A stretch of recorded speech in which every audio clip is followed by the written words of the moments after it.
ఓం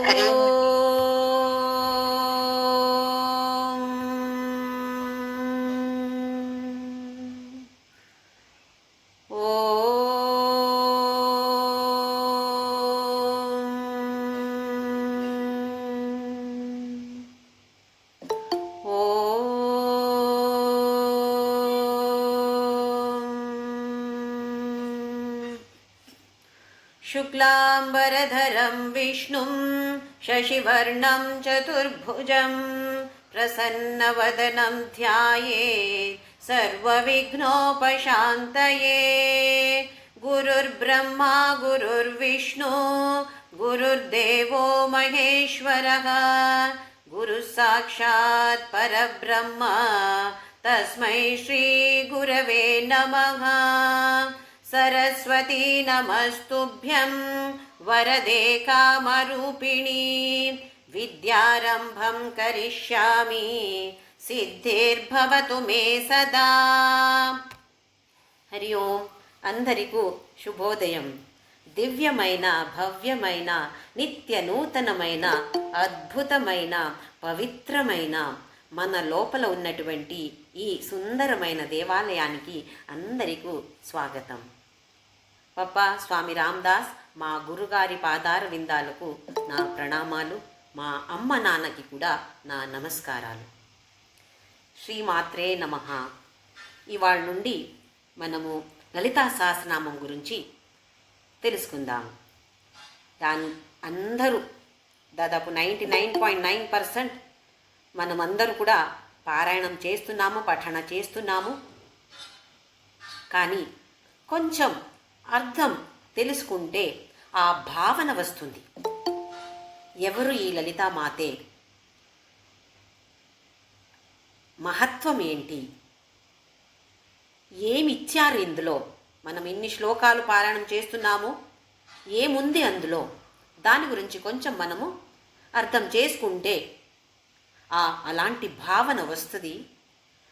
first కొన్ని శ్లోకాల్లో ఆ భౌతిక దేహాన్ని వివరణ ఇస్తారు. అందులో అది మనకు తెలిస్తే మన కళ్ళ ముందు ప్రత్యక్షం అవుతున్నారు అమ్మవారు.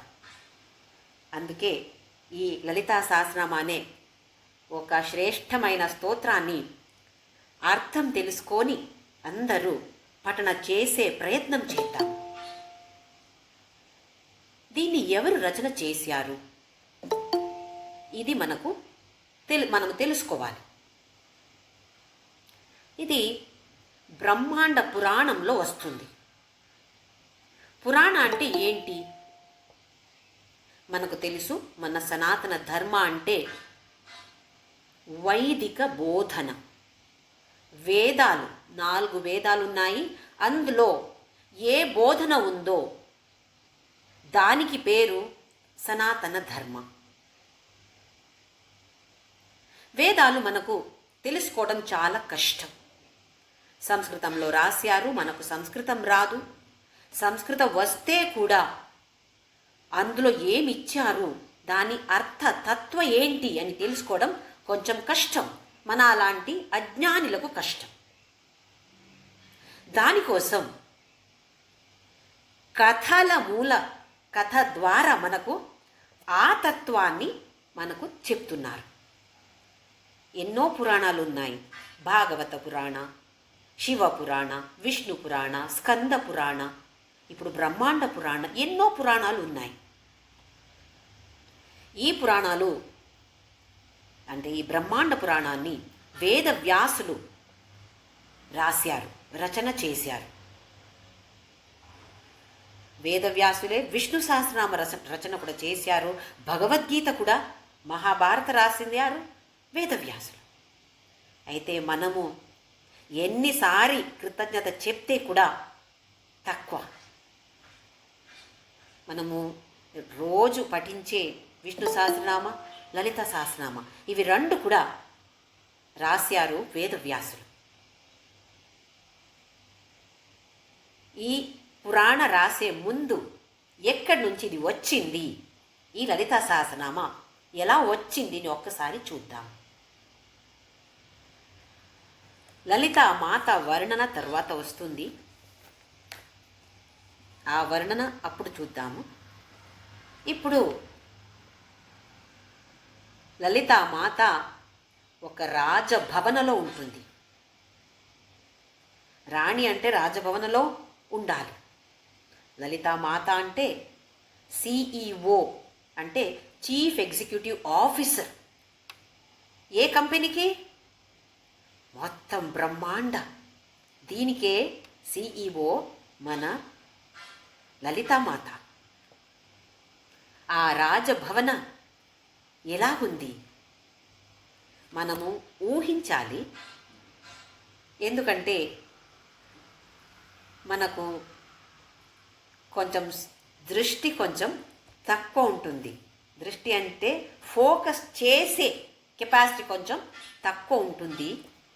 అందుకే ఊహించాల్సి వస్తుంది. లేకపోతే తను మన ఎదురే ఉంటుంది, మనం చూడట్లేదు. మనం ఈ ప్రపంచంలో ముంగిపోయాము. మన కుటుంబం, మన ఆస్తి పాస్తి, ఇందులో మనము ముంగిపోయాము. మన ఎదురే వచ్చి నిలబడితే కూడా మనకు కనపడటం లేదు. అందుకే మనము మంచిగా ఫోకస్ చేయాల్సి వస్తుంది. ఈ వర్ణన వివరిస్తూ మనకు ముందు కనపడాలి. అలా మనము ఊహించాలి. ఫస్ట్లో మనము ఊహించాల్సి వస్తుంది. ఆ తరువాత ఆటోమేటిక్గా తను మనకు కనపడుతుంది. ఇప్పుడు తను రాజభవన ఎలా ఉంది అంటే అన్ని చింతామణిలు, అందుకే పేరు చింతామణి ద్వీప అని పేరు. చింతామణి అంటే ఏంటి? మనకి ఏం కావాలో దాన్ని ఇచ్చే ఒక్క రత్నం, దానికి పేరు చింతామణి. మనము కామధేను, కల్పవృక్ష ఇవన్నీ అంటాం కదా. ఏ కోరికలు ముందు పెడితే కూడా అవి అన్నీ మనకు వస్తాయి కల్పవృక్ష ఉంటే. అలాగే ఒక్క చింతామణి, ఇది ఒక్క రత్న మన దగ్గర ఉంది అంటే మనకి ఏమేం కావాలో అన్నీ వస్తాయి. అయితే ఈ రాజభవన, లలితామాత రాజభవన ఎలా ఉంది అంటే ఎన్నో చింతామణిలు. అందులో ఎక్కడ చూస్తే చింతామణిలే ఉన్నాయి. అక్కడ దర్బార్ ఉంది. రాజమాత మన రాజరాజేశ్వరి త్రిపుర సుందరి లలితామాత దర్బార్. ఎవరెవరు కూర్చున్నారు అక్కడ? సరస్వతి, బ్రహ్మ, లక్ష్మి, విష్ణు, గౌరీ, రుద్ర, అన్ని దేవతలు, అష్టసిద్ధిలు, వాగ్దేవతలు, సప్తమాతృకలు, పంచభూతాలు, ఇంకా ఋషి ముని గణ, పితృగణ, అలాగే హయగ్రీవ స్వామి కూడా అక్కడ కూర్చున్నాడు. ఎవరి హయగ్రీవ స్వామి? హయ అంటే మనకు తెలుసు గుర్రం. ఇక్కడ మొహం గుర్రం మొహం ఉంది, లేదా తల గుర్రం అలాగుంది. దేహమంతా మానవ శరీరం. చాలా జ్ఞానం ఉన్నటువంటి స్వామి. ఈయన విష్ణు అవతారమే అని చెప్తారు. ఆయన గురించి కథ ఉంది, దాన్ని ఇప్పుడు మనం చూడట్లేదు. ఈ తమిళనాడులో పబ్లిక్ పరీక్షలు వస్తున్నాయి చూడండి పిల్లలకి, 10th, ఇంటర్, పియూసీ అంటారు కదా. అప్పుడు ప్రతి స్కూల్లో కూడా హయగ్రీవ హవన చేస్తారు. అంటే ఆయన అందరు విద్యార్థులకి ఈ విద్య పరీక్షలో మంచిగా రాయడానికి ఆశీర్వాదం ఇస్తాడు అని. అలాంటి హవన ఎక్కువ దాదాపు అన్ని స్కూల్లో కూడా అక్కడ చేస్తారు. నేను వేరెక్కడ ఇది చూడలేదు, కానీ తమిళనాడులో ఎక్కువ స్కూల్లో ఇది చేస్తారు. అంటే ఎలా మనము సరస్వతిని పూజిస్తామో అలాగే హయగ్రీవ స్వామిని కూడా పూజిస్తున్నారు. చాలామంది పూజిస్తారు. హయగ్రీవ స్వామి కూడా అక్కడ కూర్చున్నారు. అందరు అక్కడ వాళ్ళు పద్ధతి ప్రకారం కూర్చోవాలి. ఎక్కడ మనకు కావాలో అక్కడ కూర్చోలేము. రాజదర్బారు, రాణి దర్బార్ అంటే ఒక పద్ధతి ఉంటుంది. అలాగే అందరూ కూర్చున్నారు. సడన్గా ఒక మంచి సువాసన వస్తుంది. ఒక మంచి ఎర్ర కలర్, ఒక కాంతి కనపడడం మొదలైంది. అందరూ చూస్తున్నారు, ఎక్కడి నుంచి వస్తుంది ఇది, ఎక్కడి నుంచి వస్తుంది అని వెతుకుతున్నారు. అప్పుడు రాజరాజేశ్వరి, త్రిపుర సుందరి, సర్వాలంకార భూషితే లలితామాతే అందరూ పరిచారకులతో అక్కడ ప్రవేశం అవుతుంది. వచ్చి ఒక పెద్ద సింహాసనం, ఆ సింహాసన ఎలాగుందో తర్వాత మళ్ళీ చూద్దాము. పంచబ్రహ్మాసనాసీన, పంచప్రేతసనాసీన అని వస్తున్నాయి, ఇది తర్వాత చూద్దాము. ఇప్పుడు ఈ సింహాసనానికి పేరు కైవల్య. ఈ సింహాసనం మీద కూర్చుంటుంది మన అమ్మవారు. కూర్చుంటుంది అంటున్నాను, కూర్చుంటారు అనొచ్చు. ఎందుకు ఈ ఏకవచన ఉపయోగిస్తున్నాను నేను అంటే, ఎప్పుడు మనం ఏకవచనతో మాట్లాడతామో అప్పుడు మనకు చాలా దగ్గర అనిపిస్తుంది. ఎవరో ఫ్రెండ్స్ చూడండి, మీరు అంటే కొంచెం దూరం అనిపిస్తుంది. అదే నువ్వు అంటే ఓహో ఎంతో క్లోజ్ నాకు, అందుకే నేను నువ్వు అంటాను. అలాగే అమ్మవారిని కూడా మనము నువ్వు అనొచ్చు.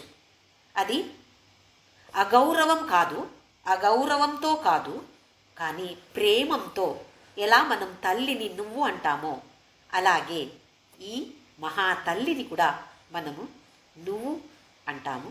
ఎవరు అపార్థం చేయకూడదు. అమ్మవారు ఇక్కడ వచ్చి ఆ సింహాసనం అధిరోహణ చేస్తుంది. అందరిని చూసి ఒక మంచి నవ్వు నవ్వింది. ఆ నవ్వు అంటే ఎంత కాంతి అందులో. అక్కడ వాగ్దేవతలు ఉన్నారు. 8 మంది వాగ్దేవతలు. ఎవరు దేవి ఖడ్గమాల పఠన చేస్తారో వాళ్ళకి ఈ పేర్లు తెలుసు. వశిన్యాది వాగ్దేవతలు వశిని, కామేశ్వరి, మోదిని, విమలే, అరుణ, జయిని, సర్వేశ్వరి, కౌలిని. వీళ్ళు 8 వాగ్దేవతలు. ఎవరు వాగ్దేవతలు అంటే వాక్ దేవత. వాక్ అంటే మాటలు. మనం మాట్లాడాలి అంటే ఈ వాగ్దేవతలు అనుగ్రహించాలి మనని మాత్రమే కాదు, ఒక ప్రాణి, ఒక శబ్దం వస్తుంది. ఇప్పుడు కుక్క బౌ బౌ అని అరుస్తుంది. ఆ శబ్దం అక్కడ రావాలి అంటే ఆ వాగ్దేవత అనుగ్రహం ఉండాల్సిందే. ప్రాణికి మాత్రమే కాదు, గాలి ఆడినప్పుడు ఒక జొయ్యని సౌండ్ వస్తుంది చూడండి, ఆ శబ్దం కూడా వాగ్దేవతల అనుగ్రహమే. అలాగే నీళ్లు, మనం ఇక్కడ ఒక నది దగ్గర వెళ్తే ఒక జుళుజుళు అని ఒక మంచి సౌండ్ వస్తూ ఉంటుంది, అది కూడా వాగ్దేవతల అనుగ్రహమే. ఈ వాగ్దేవతలు లలితామాత చుట్టూ ఉన్నారు. శ్రీచక్ర వర్ణనలో తరువాత వస్తుంది. సెంటర్లో బిందు త్రికోణ, ఆ లోపల ఉన్నటువంటి బిందు అది లలితామాతే. చుట్టూ వాగ్దేవతలు వేరే వేరే అది దేవతలు ఉన్నారు, అది తరువాత చూద్దాము. ఈ వాగ్దేవతలు చుట్టూ ఉన్నారు. ఆ వాగ్దేవతలను చూసి లలితామాత అంటుంది, మీరందరూ కూడా ఎప్పుడూ నా స్తుతి చేస్తున్నారు, చాలా సంతోషమే. కానీ నేను ఇప్పుడు మీకు ఒక ఆజ్ఞ ఇస్తున్నాను. ఏంటంటే నా గురించి 1000 నామాలు మీరు రచన చేయండి. అది ఎలా ఉండాలి అంటే దాన్ని ఎవరైనా పఠన చేస్తే నా మనసు సంతోషంగా నిండిపోవాలి. ఎవరైనా వాగ్దేవతలు మాత్రమే పఠన చేసినప్పుడు కాదు, ఎవరైనా పఠన చేస్తే నా మనసు సంతోషంతో నిండిపోవాలి, నాకు తృప్తి అనిపించాలి. అలా ఉండాలి మీ రచన. 1000 నామాలు ఉండాలి అందులో. ప్రతి ఒక్క నామానికి అలాంటి ఒక అర్థం ఉండాలి. ఆ భావనతో ఎవరెవరు పఠన చేస్తారో వాళ్ళకందరికీ నా అనుగ్రహం ఉంటుంది. చెయ్యండి, రచన చెయ్యండి అని ఆజ్ఞ ఇస్తుంది లలితామాత. మనకు కూడా ఏదో ఒక మంచి పని ఎవరు ఇచ్చారంటే ఎంత సంతోషం మనకు. ఇమ్మీడియట్గా మనము తయారవుతాం కదా. అలాగే వాళ్ళందరూ కూడా సిద్ధంగా మొదలుపెట్టారు. సృష్టి చేయడం, రచన చేయడం మొదలుపెట్టారు.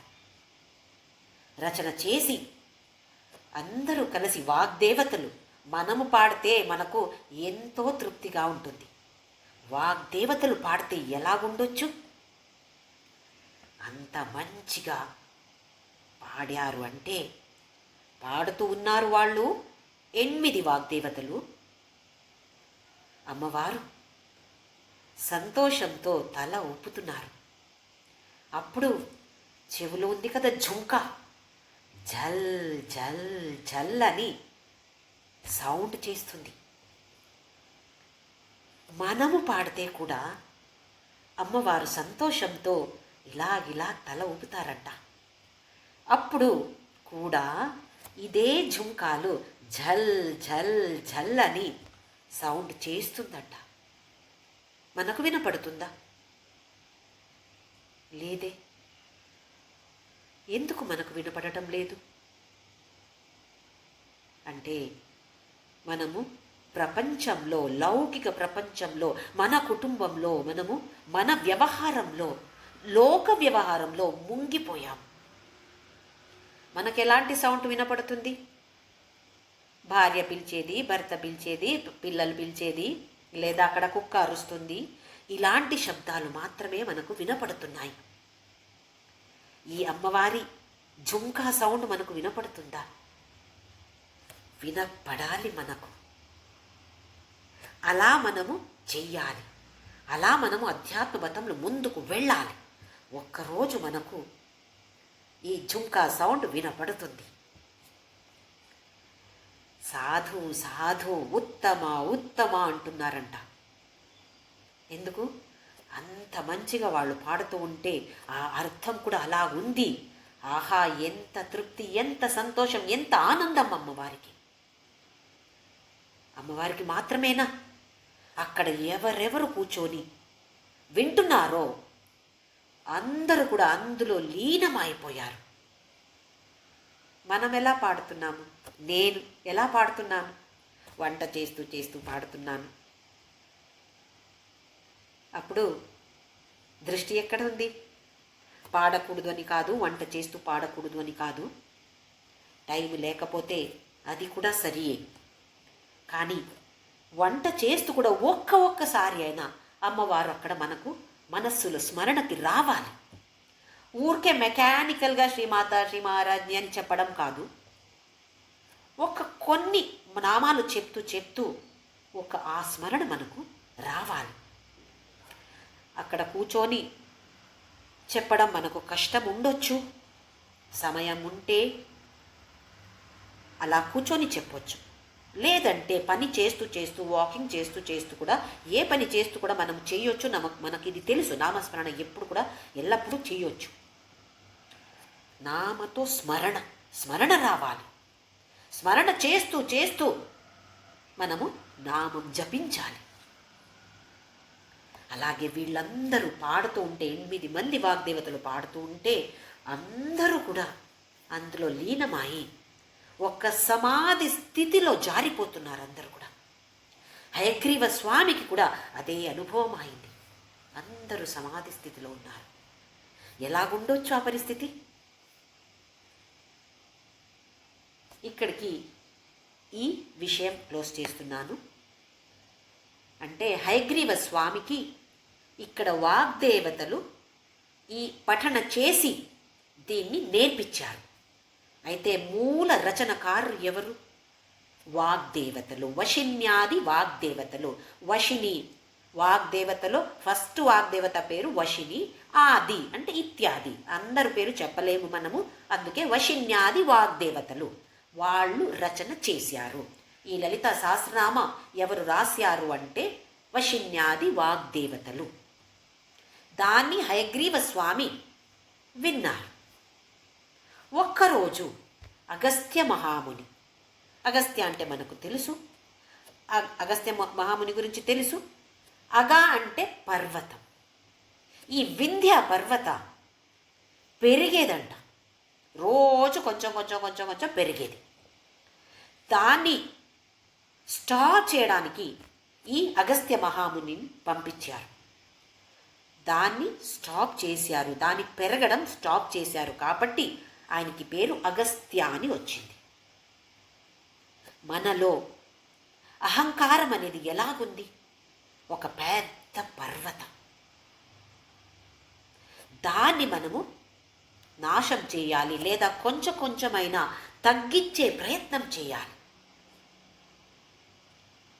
ఈ హయగ్రీవ అంటే, హయ అంటే గుర్రం, అంటే వేగంగా పరిగెత్తేది, అతి వేగంగా పరిగెత్తుతుంది గుర్రం. మన ఇంద్రియాలు కూడా ఈ గుర్ర అలాగే లౌకిక ప్రపంచంలో పరిగెత్తుతూ ఉంటున్నాయి.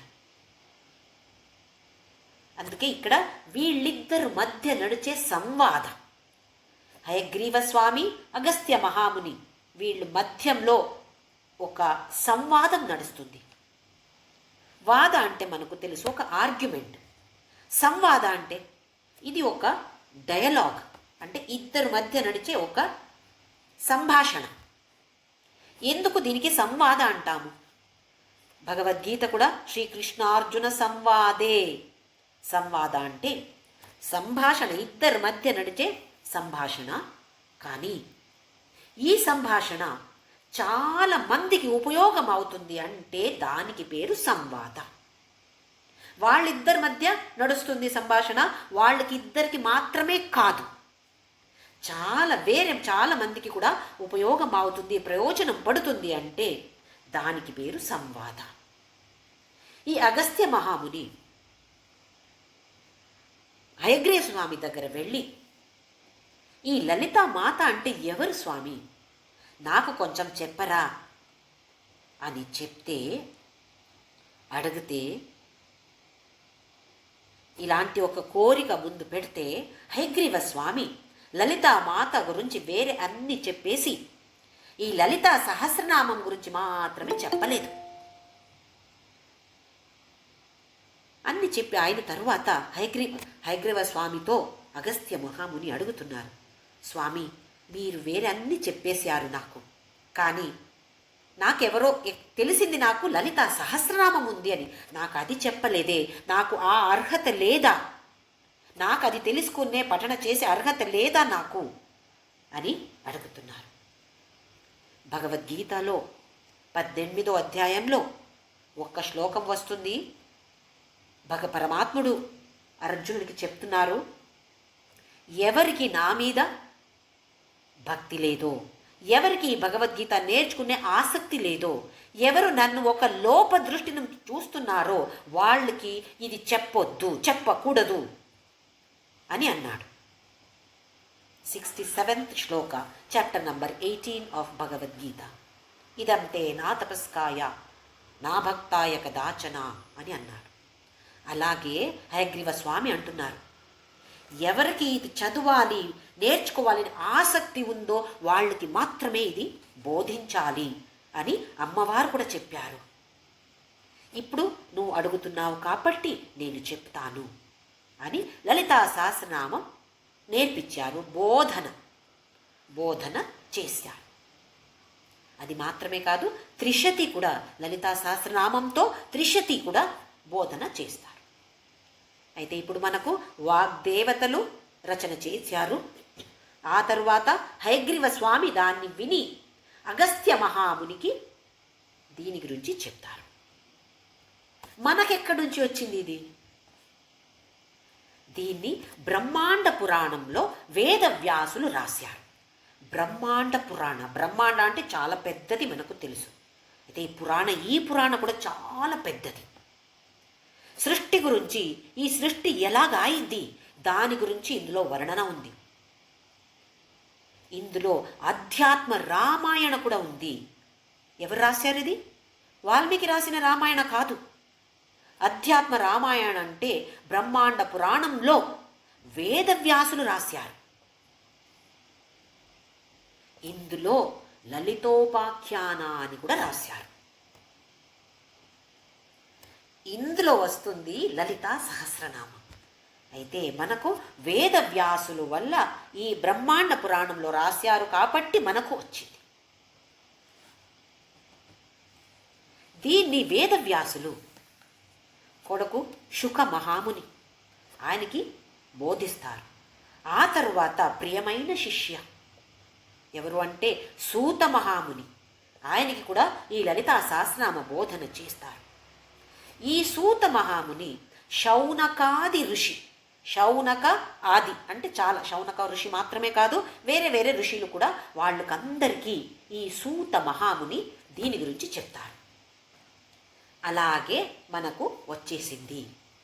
ఫస్ట్ వాగ్దేవతలు, ఆ తర్వాత హయగ్రీవస్వామి, ఆ తర్వాత అగస్త్య మహాముని, తర్వాత వేదవ్యాసులు, ఆ తర్వాత శుక మహాముని, తర్వాత సూత మహాముని, శౌనకాది ఋషులు, ఆ తర్వాత అలాగే మన మానవ కులానికే ఇది ఒక పెద్ద గిఫ్ట్. వేదవ్యాసుల గురించి అందరికీ తెలుసు. వేదాన్ని వ్యాస ఎవరు చేశారో ఆయనకి పేరు వేదవ్యాస. ఆయన పేరు కృష్ణ ద్వైపాయన, విష్ణు అవతారమే అంటారు. వేదాలు చాలా పెద్దది ఉంది అంటే దాన్ని విభాగం చేయాలి. దాన్ని విభాగించిన వారు వేదవ్యాసులు. వేద వ్యాస అంటే విభాగం చేయడం. వేదాన్ని ఎవరు విభాగించారో ఆయనకి పేరు వేదవ్యాస. అయితే వేదవ్యాసులు మనకు విష్ణు సహస్రనామం ఇచ్చారు, లలితా సహస్రనామం ఇచ్చారు. మనం రోజు చదివే భగవద్గీత కూడా మనకు వేదవ్యాసులే ఇచ్చారు. అయితే ఆయనకి ఎన్నిసారి కృతజ్ఞత చెప్తే కూడా తక్కువ అనొచ్చు. ఇంకా ఇది ఇక్కడ క్లోజ్ చేసి నెక్స్ట్ మనము లలితా సహస్రనామ నేర్చుకోవడం మొదలు పెడతాము. దాని ముందు ధ్యాన శ్లోక. ఎందుకు మనకు ధ్యాన శ్లోక కావాలి? విష్ణు సహస్రనామంలో కూడా ధ్యాన శ్లోక ఉంది, వేరే చాలా స్తోత్రానికి ధ్యాన శ్లోక అని ఉంటుంది. ఎందుకు ధ్యాన శ్లోక కావాలి? మనము లౌకిక ప్రపంచంలో పని చేస్తూ వ్యవహారం చేస్తూ ఉంటాము, వంట చేస్తూ ఉంటాము. ఆ తర్వాత వచ్చి లలితా సహస్రనామ పఠన చేయడం మొదలు పెడతాము.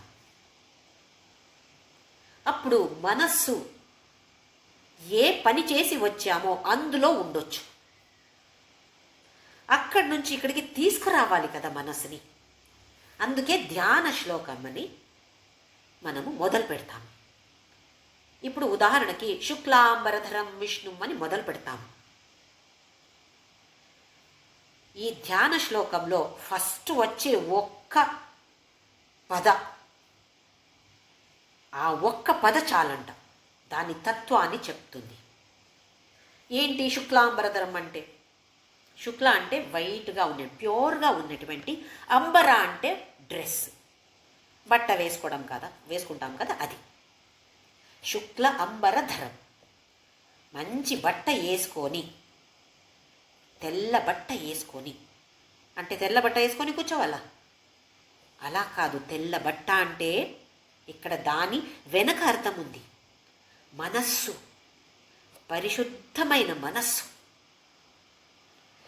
ఇలాంటి ఒక పరిశుద్ధమైన మనస్సుతో ఏ పని చేస్తే కూడా సర్వ విఘ్న ఉపశాంతయే, ఎండలో వస్తుంది కదా, సర్వ విఘ్నోపశాంతయే. ఎప్పుడు మనము మంచి మనస్సుతో, పరిశుద్ధమైన మనస్సుతో ఏ పని మొదలు పెడతామో అక్కడ విఘ్నం వస్తే కూడా ఉపశాంతయే, తగ్గిపోతుంది, శాంతమైపోతుంది. ఎట్లా? మనస్సు పరిశుద్ధంగా ఉండినప్పుడు ఎన్ని విఘ్నాలు వస్తే కూడా అది విఘ్నమని అనిపించదు. భగవంతుడు మన మంచి కోసమే ఇలా చేస్తున్నాడు కదా. ఇందులో కష్టమేంటి? ఇష్టం ఉంటే కష్టం లేదు. ఇష్టంతో మొదలు పెట్టాను కదా, ఇంకా కష్టం ఎక్కడ ఉంది? భగవంతుకి సమర్పణ మనోభావంతో పరిశుద్ధ మనసుతో నేను ఏ పని మొదలు పెడితే అక్కడ విఘ్నం రాదు. ఏ విఘ్నం వస్తే శాంతమైపోతుంది అది. చూడండి, ఒక్క శ్లోకానికి ఒక్క శబ్దం చాలు. అలాగే ఇక్కడ ఇప్పుడు మన లలితా సహస్రనామానికి 4 ధ్యాన శ్లోకాన్ని ఇచ్చారు. మొదటి ధ్యాన శ్లోక సింధూరారుణ విగ్రహం అని వస్తుంది. దీన్ని వాగ్దేవతలే రాశారంట. రెండవ శ్లోకం అరుణాం కరుణాం తరంగితాక్షి. దీన్ని దత్తాత్రేయ స్వామి రాశారంట. త్రిమూర్తి అవతారం అంటాము, దత్తాత్రేయ స్వామి దీన్ని రాశారు. మూడోది ఎవరు రాశారో నాకెక్కడ దొరకలేదు. 4వ ధ్యాన శ్లోకాన్ని ఆది శంకరాచార్యులు రాశారు అని కొన్ని పుస్తకాల్లో మనకు కనపడుతుంది. కొన్ని పుస్తకాల్లో 2 శ్లోకాలు ధ్యాన శ్లోకాలు మాత్రమే ఉన్నాయి. ఇంకా కొన్ని పుస్తకాల్లో 4 కూడా ఉన్నాయి. ఈ 4 శ్లోకాన్ని కూడా మనము నేర్చుకోవాలి. ధ్యాన శ్లోక అంటే ఇక్కడ అమ్మవారి ఒక వర్ణన. మనం ఇప్పుడు ఒక సినిమానికి వెళ్తే ఒక హీరో ఎంట్రీ ఎలాగిస్తారు? ఒక మంచి మ్యూజిక్ ఇస్తారు, కొంచెమే చూపిస్తారు. ఒకేసారి హీరోని చూపించరు, కొంచెమే తల నుంచి మాత్రమే మనం ఎవరు అని ఆహా ఉత్సాహంతో చూడాలి.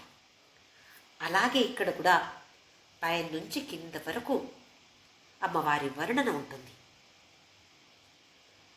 ఈ వర్ణన చేస్తూ మనము ఆ అమ్మవారు ఓహో ఇలా ఉన్నారు, ఇలా ఉంది మన తల్లి అని మనము ఊహించాలి. ఫస్ట్లో ఊహించాల్సి వస్తుంది.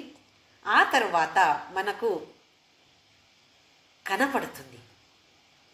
ఎక్కడో వెళ్ళే అవసరం లేదు, ఏ గుడిలో వెతికే అవసరం లేదు, మన హృదయంలోనే ఉంది. దాన్ని ఒక్కసారి మనము చూడాలి. ఈ దృష్టి మనకు అవసరం.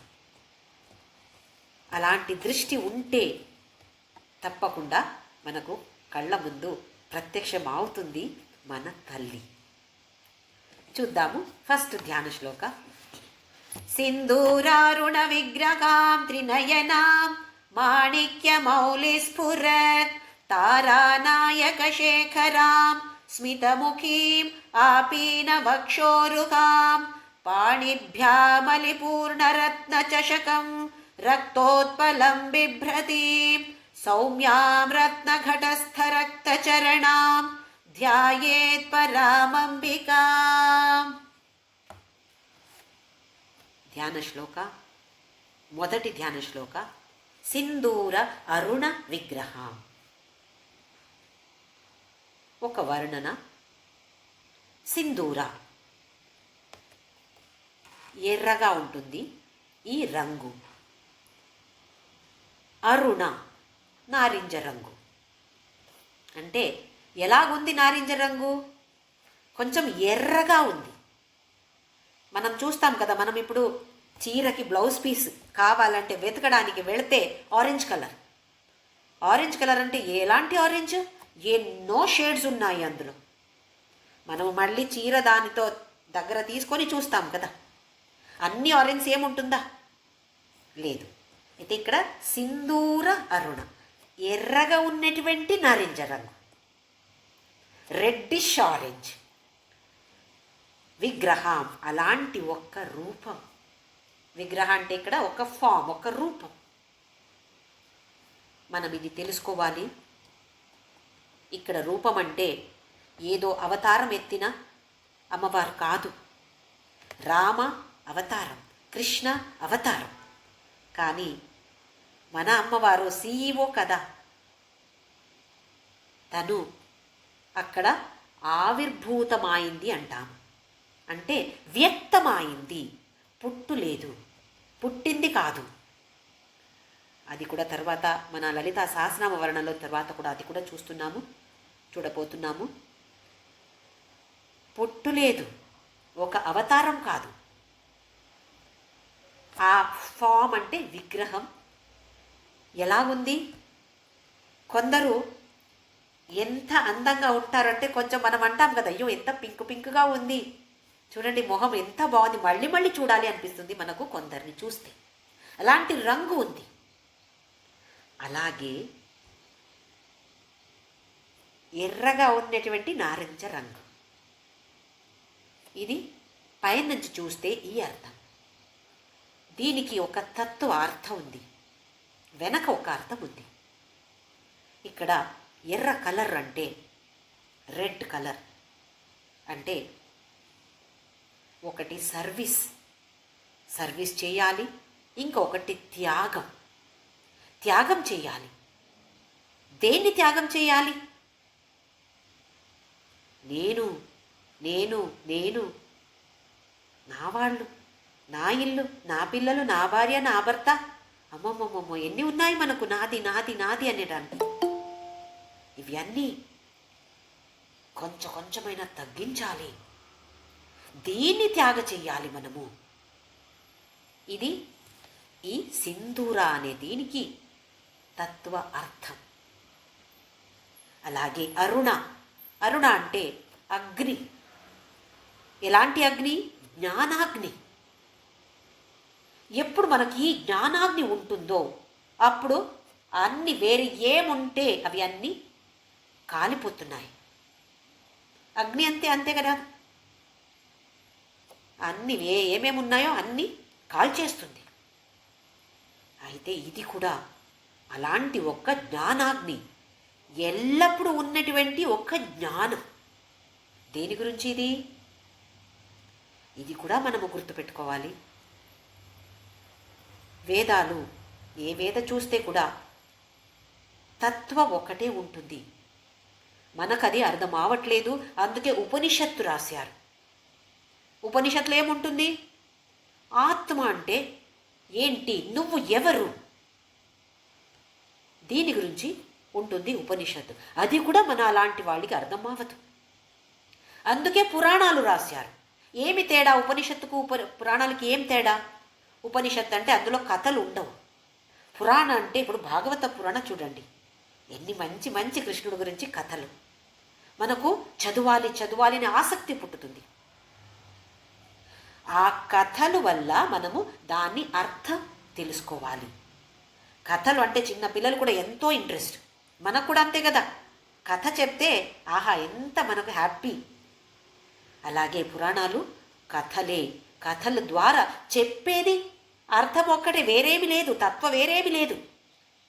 నువ్వు ఈ దేహం కాదు. భగవద్గీతలో చూశాము, దేని మీద ఆధారపడి ఉంది భగవద్గీత? నువ్వు అంటే ఈ దేహం కాదు, దీని మీద ఆధారపడి ఉంది. అలాగే ఇది కూడా లలితా సహస్రనామము కూడా భగవద్గీత మనము పోలిక చెయ్యొచ్చు. ఎందుకంటే ఇది కూడా వేద సారాంశమే కదా. భగవద్గీత అంటే వేద లేదా ఉపనిషత్తు సారాంశాన్ని తెలుసు మనకు. అలాగే లలితా సహస్రనామం కూడా వేదం నుండి వచ్చిన పురాణం, అందులో వచ్చే అదే తత్వం.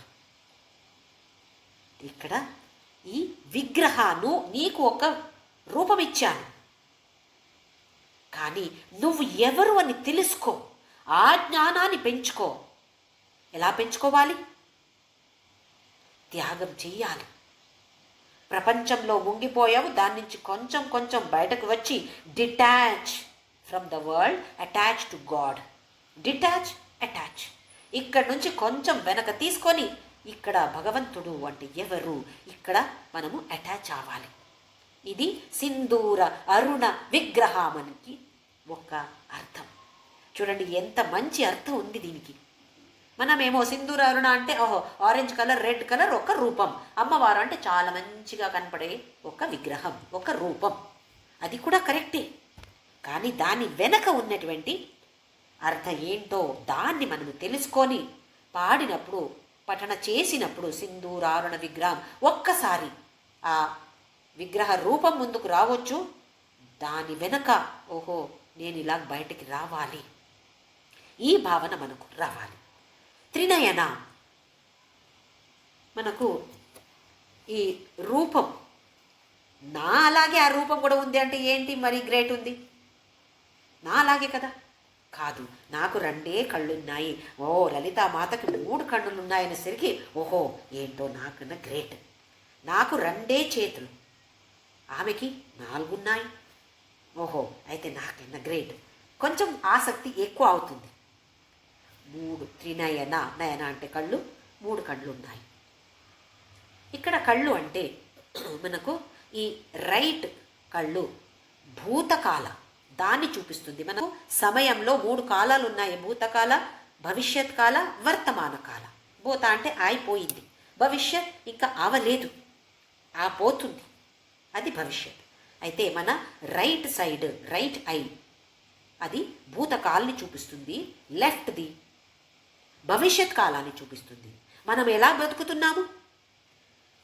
ఏమి జరిగిపోయిందో దాని గురించి ఆలోచిస్తాము, లేదా భవిష్యత్ రేపు ఏమైపోతుంది, అయ్యో ఇలాగా అయితే ఏం చేస్తాను నేను, అయిందా అవలేదు అయితే నేనేం చేస్తాను. ఇది మనకు చాలా కష్టం.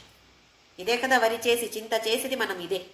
అయితే మనం ఎలా బతుకుతున్నామో, భూతకాలంలో బతుకుతున్నామో లేదా భవిష్యత్ కాలం గురించి ఆలోచించి అందులో బతుకుతున్నామో, వర్తమాన కాలంలో మనము బతుకుతున్నామా? అయితే ఈ 3వ ఐ కళ్ళు ఎక్కడ ఉంది? ఆజ్ఞా చక్రం అంటాము, అక్కడ ఉంది మన 3వ కళ్ళు. దాన్ని ఓపెన్ చేయమంటుంది మనకు అమ్మవారు. నాకు 3 కళ్ళు ఉన్నాయి, నీకు కూడా ఉన్నాయి 3 కళ్ళు, కానీ నువ్వు దాన్ని ఉపయోగించట్లేదు. వర్తమానంలో బతుకు. ఇప్పుడు ఈ క్షణం ఏంటి? మంచిగా సంతోషంగా బతుకు. నువ్వెలా బతుకుతున్నావు దాన్ని ఒక్కసారి విచారం చెయ్యి అంటుంది మనకు ఈ త్రినయన అనే ఒక్క శబ్దం. మాణిక్యమౌళి స్ఫురత్. మాణిక్య, వజ్ర వైఢూర్య మాణిక్య నవరత్నాలు. మౌళి అంటే ఇక్కడ మనం వేసుకునే కిరీట. ఎలాంటి కిరీట? అందులో అన్ని నవరత్నాలు ఉన్నాయి. ఈ నవరత్నాలు అంటే చూడటానికి ఎంతో అందంగా ఉండొచ్చు, కానీ దాని అర్థం ఏంటంటే నవరసాలు. మనకు తెలుసు కదా, నవరసాలు ఉంటాయి. రస అంటే తినే రస కాదు, మన భావనలు. దుఃఖంగా ఉంటాము, సంతోషంగా ఉంటాము, కోపంగా ఉంటాము, అసహ్యంగా చేస్తాము, ఇవి అన్నీ నవరసాలు. అయితే ఆ నవరత్న అంటే నవరసాలు. అక్కడ ఆ నవరసాల్ని కంట్రోల్లో పెట్టుకుంటుంది అమ్మవారు. ఇప్పుడు ఎవరు కిరీటం ధరించవచ్చు? ఒక రాజు. రాజు ఎలాగుండాలి? ఎప్పుడు కావాలో నాకు కోపం వస్తుంది అని తిట్టడం కాదు, ఆయన రాజు ప్రవర్తన కాదు. ఆలోచించాలి, ఓ ఎందుకు ఇలా చేస్తున్నారు, అవి అన్నీ చూసి తరువాత శిక్ష ఇవ్వాలంటే శిక్ష ఇవ్వాలి, లేదా వేరేమైనా ఇవ్వాలంటే అలా ప్రవర్తించాలి కదా రాజు అంటే. అందుకే రాజులు మాత్రమే కిరీటం ధరిస్తారు, అందరూ కిరీటం ధరించరు. ఆ కిరీటంలు కూడా వ్యత్యాసంగా ఉంటాయి. అందరి కిరీటం ఒకే అలాగుంటుందా?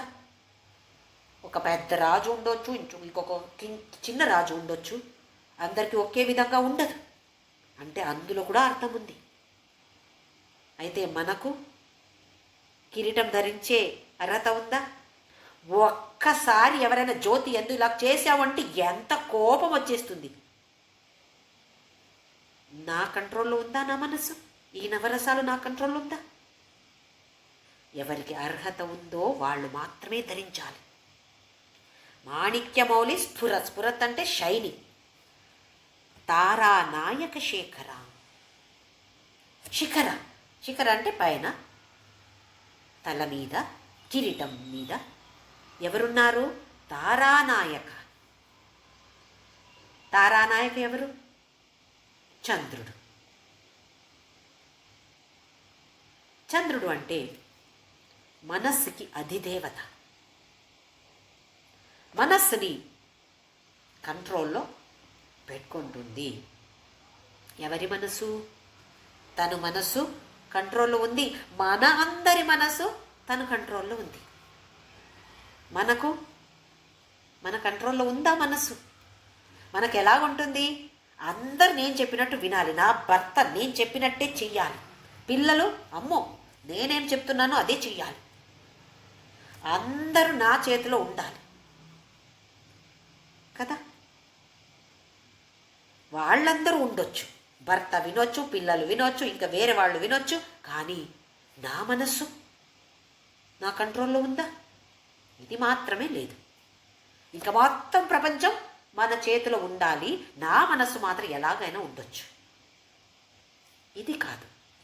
తారానాయక శేఖరాం ఆ చంద్రుడిని కంట్రోల్లో, అంటే చంద్రుడు అంటే మనస్సుకి అధిదేవత, మనస్సుని కంట్రోల్లో పెట్టుకుంటుంది.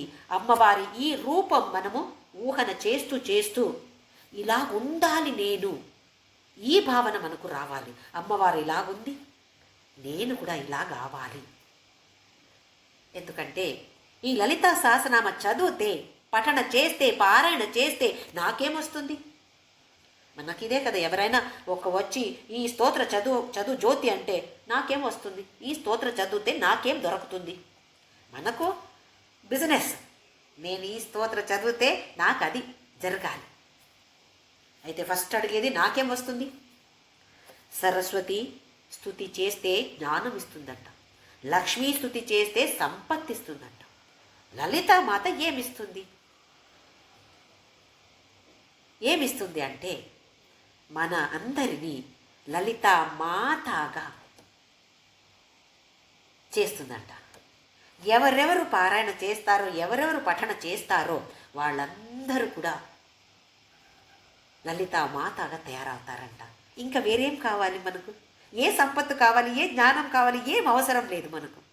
మనమందరూ కూడా లలితామాతగా తయారవుతున్నాం. అయితే ఈ ధ్యాన శ్లోకం కానీ, లలితా సహస్రం కానీ పఠన చేస్తూ చేస్తూ ఆ భావన మనము తీసుకురావాలి. తారానాయక శేఖరాం స్మితముఖి. ఎప్పుడు మనకు మనస్సు కంట్రోల్లో ఉందో అప్పుడు ఒక మంచి నవ్వు ఉంటుంది. కొందరిని చూస్తే ఎలాగున్నారు చూడండి, అయ్యో అని ఉంటారు. లేదా ఎప్పుడు చూస్తే కష్టమే, ఎప్పుడు చూస్తే దుఃఖమే, ఎప్పుడు చూస్తే కంప్లైంట్సే. ఒక తృప్తి అనేది లేదు. ఎందుకు? ఆ తారానాయక కంట్రోల్ లేదే, మనస్సు కంట్రోల్ లేదే. మనస్సు కంట్రోల్లో ఉంటే స్మితముఖి. స్మితముఖి అంటే హసన్ముఖి అంటాం కదా, మంచి నవ్వు. ఆ తర్వాత ఆపీన వక్షోరుహ. వక్షస్థలం ఎలాగుంది? పెద్దగా ఉన్నాయి. 2 స్తనాలు కూడా పెద్ద స్తనాలు. ఇక్కడ చూస్తే ఇదేంటి? ఇలా ఒక స్త్రీ స్తనాల గురించి రాస్తున్నారు చాలామంది. ఆదిశంకరాచార్యులు కూడా అయ్యో సౌందర్యలహరి అంటే ఒక స్త్రీ దేహాన్ని వర్ణిస్తున్నారే, అంగాల గురించి, యోని గురించి వర్ణిస్తున్నారే, చీ ఎంత అసహ్యంగా రాశారు అని అనేవారు చాలామంది ఉన్నారు. వాళ్ళు ఎందుకు అలా చెప్తున్నారంటే వాళ్ళకి దేహమే నేను అని తెలుసు, అంతే తెలుసు. నేనెవరో నీకు తెలీదు కదా. నేను ఈ దేహం కాదు అంటే, మన ఐడెంటిటీ ఆ దేహంతో లేదు అంటే అక్కడ ఎంత మంచిగా దాన్ని అనుభవించవచ్చు, ఆ సౌందర్యాన్ని వర్ణన అనుభవించవచ్చు మనమందరూ కూడా. ఆ తర్వాత మనం అది కూడా చూద్దాము, ఎంత అద్భుతంగా ఆదిశంకరాచార్య రాశారు. ఇక్కడ 2 స్తనాలు దేన్ని చూపిస్తుంది అంటే, ఒక్క స్తనం మనకిచ్చే ఆహారం, మన దేహానికి ఆహారం అవసరమే, దాన్ని చూపిస్తుంది. ఇంకొక స్తనం జ్ఞానం చూపిస్తుంది. మనస్సుకి కావాలి మంచి ఆహారం, దేహానికి కావాలి మంచి ఆహారం, ప్రోటీన్ అంతా కావాలి, అలాగే మనస్సుకి కూడా మంచి ఆహారం కావాలి కదా. అలాంటి జ్ఞాన అనే ఆహారాన్ని ఇంకొక స్తన ఇస్తుంది. అయితే ఆపీన వక్షోరుహ పాణిభ్యాం అలిపూర్ణ రత్న చషకం. చేతిలో ఏం పట్టుకుంటుంది? కలశం ఉందంట, అందులో అమృతం నిండగా ఉంది. మనం కూడా వరలక్ష్మి పూజ లేదా నవరాత్రి పూజ అని చేసేటప్పుడు కలశాలు పెడతాము. కొన్ని కుటుంబాలకి అది కంపల్సరిగా చెయ్యాలి అని ఉంటుంది. ఏంటి కలశ అంటే? కలశ అనేది మన దేహాన్ని చూపిస్తుంది. కంఠస్య ముఖే విష్ణు, అని అంటారు. కలశస్య ముఖే విష్ణు. ముఖం అంటే విష్ణు, కంఠ అంటే రుద్ర, పాదం అంటే ఆ తరువాత బ్రహ్మ, మూలం అంటే బ్రహ్మ అని శ్లోకమే వస్తుంది. మనం ఇక్కడ ఏం నేర్చుకోవాలి కలశం ద్వారా అంటే తృప్తిగా ఉండాలి, నిండగా. అక్కడ అమృత పాణిభ్యాం అలిపూర్ణ రత్న చషకం. చషక అంటే ఒక గ్లాసు గిన్నె అని చెప్పొచ్చు. ఇక్కడ కలశం, అందులో ఏముంది? అలిపూర్ణ. అలి అంటే అక్కడ అమృతం. అమృతం ఫుల్గా ఉంది. మనము పూర్ణ కుంభ స్వాగతాన్ని చేస్తాం చూడండి కొందరికి. అంటే తృప్తిగా, సంతోషంగా. ఆయన కూడా అలాగే ఉన్నారు, ఆవిడ అలాగే ఉన్నారు, మనం కూడా అలాగే ఉండి అలాంటి ఒక మంచి మనసుతో మనము వాళ్ళని స్వాగతం చేస్తాము. దీని గురించి ఒక కలశం గురించి కూడా దేహంతో కంపేర్ చేసి ఆదిశంకరాచార్యులు శివానంద లహరిలో అద్భుతంగా రాశారు. అది కూడా తర్వాత ఒక క్లాస్లో అది కూడా చూద్దాం మనం. పాణిభ్యాం అలిపూర్ణ రత్న చషకం. తను నిండగా పెట్టుకొని ఉంది. ఎందుకు? మనకందరికీ పంచడానికి. రక్తోత్పలం బిభ్రతి. ఉత్పల అంటే కమల పూ, తామర పూ, లోటస్. ఈ తామర పూకి పూ అనే ఒక్క వర్డ్ మనకు తెలుగులో ఉంటే సంస్కృతంలో చాలా చాలా చాలా శబ్దాలు ఉన్నాయి, పదాలు. అయితే రక్తోత్పల, ఎలాంటి ఉత్పల? రెడ్ కలర్, రక్త ఎలాగుంటుందో అలాంటి కలర్. బిభ్రతి మళ్ళీ షైనింగ్. అంటే తామర పువ్వు అంటే మట్టిలో ఉంటుంది, మట్టి నుండి పైకి వస్తుంది. ఎంత సౌందర్య అది, సౌమ్యంగా ఉంటుంది. చూడటానికి ఎంతో, మనకు చూస్తే ఎంతో ఆనందం, చూడటానికే చాలా సంతోషం అనిపిస్తుంది కదా. మనము కూడా ఈ సంసారాన్ని ఒక మట్టి, ఇది దాని నుంచి పైకి రావాలి, అలాగుండాలి. మన బ్రతుకు అంటే అలాగుండాలి. నేను ఇలాగున్నాను, మీరందరూ కూడా అలాగుండండి అని మనకు చెప్తుంది అమ్మవారు. రక్తోత్పలం బిభ్రతి సౌమ్యాం. సౌమ్య అంటే ఒక మృదు స్వభావం, మంచి స్వభావం. ఇక్కడ సౌమ్యం అంటే మన ఆలోచన సౌమ్యంగా ఉండాలి, మాటలు సౌమ్యంగా ఉండాలి, అలాగే మనం చేసే యాక్షన్స్ అంటాము, అవి కూడా సౌమ్యంగా ఉండాలి. ఆలోచన, చెడ్డ ఆలోచన, వేరే వాళ్ళకి ఇలా కావాలి, చెడ్డగా ఏదో ఆలోచన, ఇది సౌమ్య కాదు. మాటలు వేరే వాళ్ళకి మనసుకి నొప్పి తగిలితే ఇది సౌమ్య కాదు. యాక్షన్, ఒక చెట్టు నుండి పూ కోసుకుంటున్నాను. ఎలా కోసుకుంటున్నాను? ఆ చెట్టు ఎలాగైనా అయితే పర్లేదు, నాకు పూ కావాలి, నాకు ఈ పూజకి కావాలి, చెట్టుకి ఏమైతే నాకేంటి? ఇలాగుంటే ఇది సౌమ్యవర్తన కాదు. ఆ చెట్టు గురించి కూడా ఆలోచించాలి. ఆ చెట్టుకి అంత నొప్పి వేసి నేను ఆ పూ కోసి పూజ చేస్తే ఆ పరమాత్ముడు ఎలాంటి ఆశీర్వాదం ఇవ్వచ్చు నాకు? అక్కడ ఒక జీవికి నొప్పు తగలేదా? అయితే నేను సౌమ్యంగా ఉన్నాను, నువ్వు కూడా సౌమ్యంగా ఉండు అని మనకు చెప్తుంది. రత్న ఘటస్థ రక్త చరణం.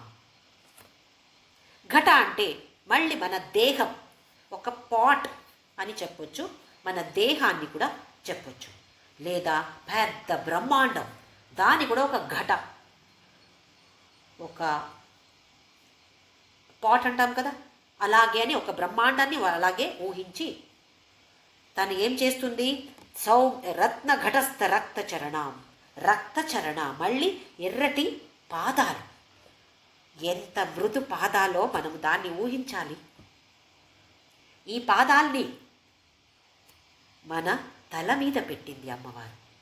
అలాగే ఈ బ్రహ్మాండ సృష్టి తనేత కదా సృష్టి చేసింది. ఆ బ్రహ్మాండం మీద తను ఈ ఎర్రటి మృదు పాదాల్ని పెట్టింది. మళ్ళీ ఇక్కడ ఎర్రటి పాదాలు అంటే ఒకటి మనం త్యాగం చేయాలి, ఇంకొకటి సర్వీస్, సేవ చేయాలి. నా సేవ చెయ్యి, కానీ నువ్వేం చేస్తున్నావు అని అడుగుతుంది అమ్మవారు.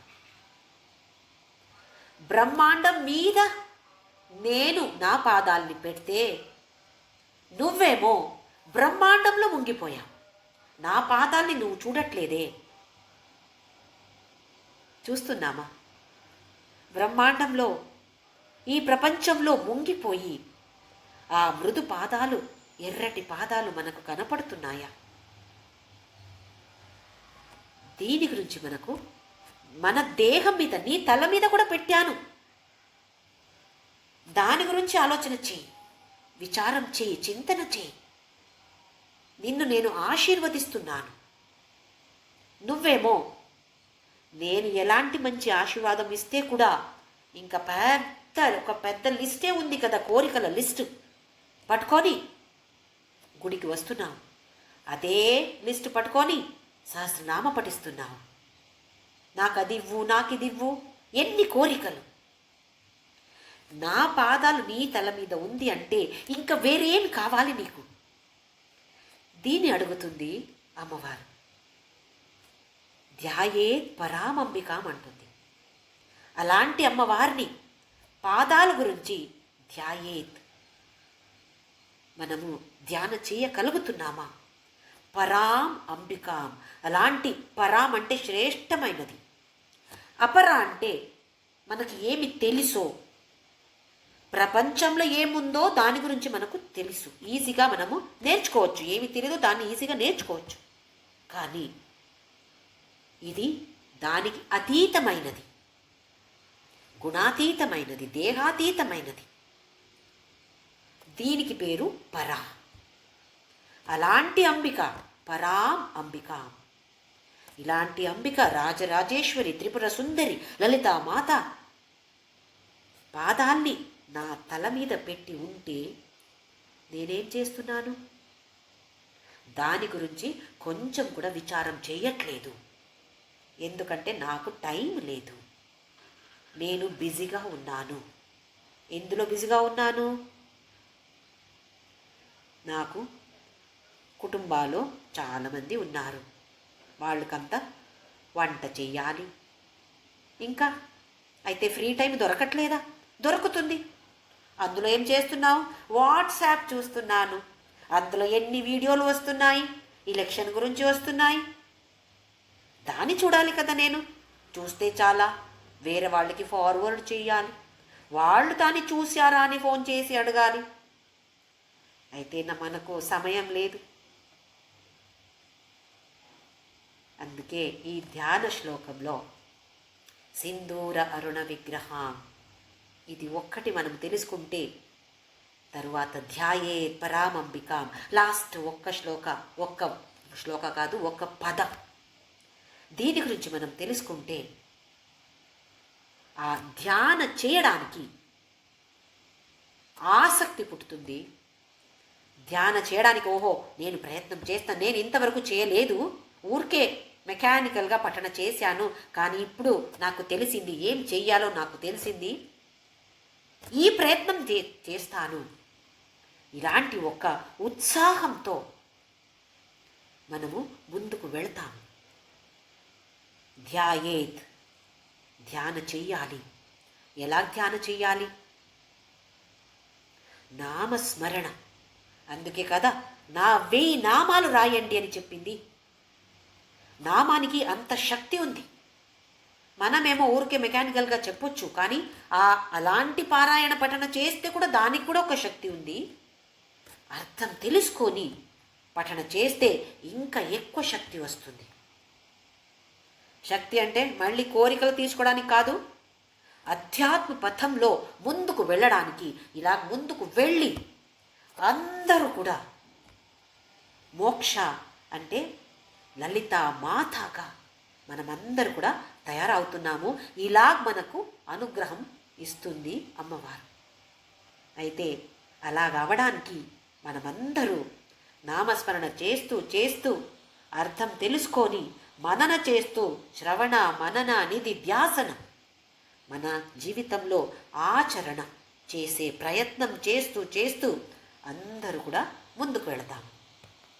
ओम श्री राम जय राम ओम श्री राम जय राम ओम श्री राम जय राम ओम श्री राम जय राम ओम श्री राम जय राम ओम श्री राम जय राम ओम श्री राम जय राम ओम श्री राम जय राम ओम श्री राम जय राम ओम श्री राम जय राम ओम श्री राम जय राम ओम श्री राम जय राम ओम असतो मा सद्गमय तमसो मा ज्योतिर्गमय मृत्योर्मा अमृतं गमय ओम शांति शांति शांतिः लोका